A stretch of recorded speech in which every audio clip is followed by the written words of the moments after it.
हजरत उमर फारूक, अल्लाह अकबर। हजरत उमर जैसा बंदा, 24 लाख मुरब्बा मील का हुक्मरान, और शाह रूम को खत लिख के कहता है मैं मिन्नत नहीं करता, मैं हुक्म देता हूं। ना तगड़ा बंदा। जंगे कादसिया के लिए हजरत साद बिन नबी वकास को भेजा।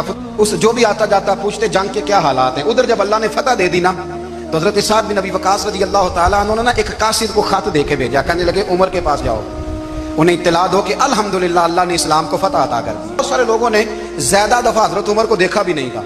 वो जो कासिद खत लेके आया था ना, उसने एक आध दफा देखा था। हजरत उमर बूढ़े हो गए, वो पहचानता नहीं था। जब उस आदमी को आते देखा तो हजरत उमर उठ के खड़े हो गए, फरमाने लगे कादसिया से आ रहे हो? वो क्या कहता है? फटे पुराने कपड़े, टूटे हुए जूते, सर पे पुरानी पगड़ी। कहने लगे गुलाम, मदीने के रहने वाले हो?